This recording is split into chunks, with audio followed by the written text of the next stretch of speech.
हाँ, बहुत ध्यान देने की बात है। हम लोगों को डेढ़ महीने से अधिक हो गया है, 20 दिन लगभग और ठहरने का विचार है। अब खूब तेज़ी के साथ साधन होना चाहिए। आप लोगों को खूब सहायता करनी चाहिए। सहायता यही है, भजन ध्यान करना, संयम रखना, भजन ध्यान के करते हुए ही सत्संग करना। एक भाई ने ब्रह्मचर्य के विषय में कहने के लिए कहा था, वह कहकर फिर 2-4 बात और सुनाई जाती है। केवल एक ब्रह्मचर्य के पालन से ही कल्याण हो सकता है। भीष्म पितामह ने आजीवन ब्रह्मचर्य का पालन करके यह बात दिखा दी कि ब्रह्मचर्य के समान कोई चीज़ नहीं है।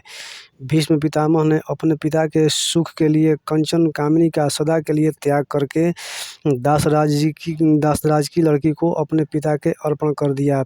पिता सुनकर बहुत प्रसन्न हुए, वरदान दिया कि तुम्हें मृत्यु नहीं मार सकेगी। भीष्म संसार में ब्रह्मचारी के नाम से प्रसिद्ध हुए। ब्रह्मचारी के प्रताप से भीष्म ऐसे शूरवीर हुए कि परशुराम जी के भी छक्के छुड़ा दिए। भीष्म अतुलित बली थे, उनके सारे शरीर से खून टपक रहा था, सिर लटक रहा था। अर्जुन ने 2 बाण गर्दन के पीछे खड़े कर दिए, सिर ऊंचा हो गया। भीष्म प्रसन्न हो गए। भीष्म के इतने घाव है कि फिर भी राजा युधिष्ठिर को उपदेश दे रहे हैं, हमारे अंगुली में घाव हो गया है, तो व्याख्यान दे सकते हैं क्या? भीष्म उपदेश दे रहे हैं, यह उनकी वीरता है।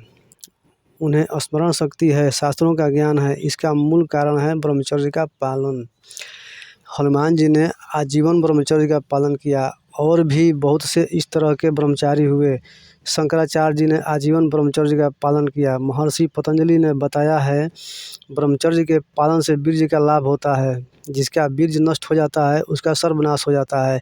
आजीवन ब्रह्मचर्य का पालन न हो सके तो लड़कों को कम से कम 18 वर्ष तक, लड़का तथा लड़कियों को 16 वर्ष तक ब्रह्मचर्य का पालन करना चाहिए। ब्रह्मचर्य पालन से तात्पर्य यह है कि किसी भी प्रकार के पुरुषों को स्त्री संग न करना एवं स्त्रियों को पुरुषों का संग न करना, आँखों से स्त्री को न देखें, मन से चिंतन न करें, हाथों से स्पर्श न करें, परस्पर में हंसी मजाक न करें। भोग की तो बात ही क्या है। इतनी बात बताई है, इनमें कहीं दोष आ गया तो ब्रह्मचर्य में कलंक लग गया। गीता भी हमें बताती है, यदक्षरं वेदविदो वदन्ति विशन्ति यदयतो विरागाः यदिच्छन्तो ब्रह्मचर्यं चरन्ति तते पदं संग्रहेण प्रवक्ष्ये।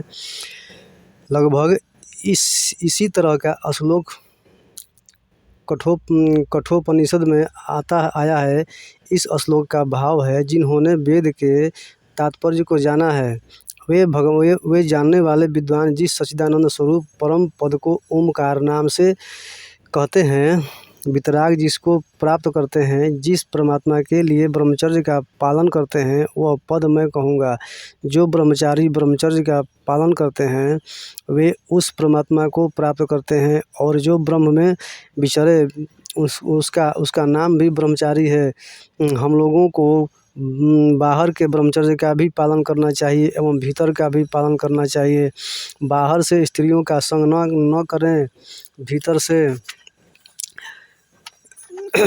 परमात्मा में विचरे। भीतर और बाहर का ब्रह्मचर्य का पालन करने से, भगवान को हर समय याद करने से काम क्रोध निकट भी नहीं आ सकते। खल कमादि निकट नहीं जाहि, बसई भगति जाके उरमाही। जिसके हृदय में भगवान की भक्ति रूपी मणि बसती है, उसके निकट भी काम आदि शत्रु नहीं आते।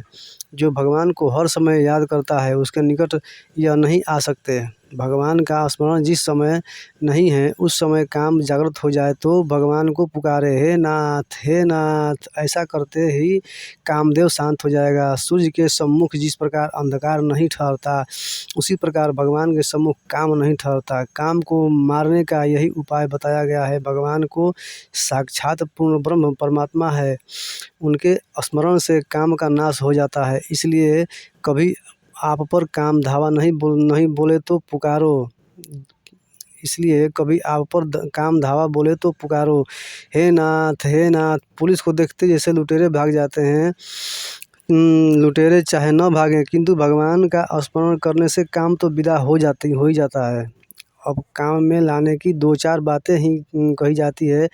आप काम में लाग लाएँ तो मैं आपकी दया समझूँगा, क्योंकि भगवान श्री राम ने कहा था, सोई सेवक प्रियतम मम सोई, मम असुन अनुशासन मानै जोई। श्री रामचंद्र जी ने कहा था, वही मेरा सेवक है, वही मेरा प्यारा है जो मेरी आज्ञा का पालन करता है। मैं शासन करने वाला नहीं हूँ, राजा नहीं हूँ, मैं तो केवल प्रार्थना करता हूँ। आप मानेंगे तो मैं आभारी होऊंगा, आपका ऋण समझूंगा।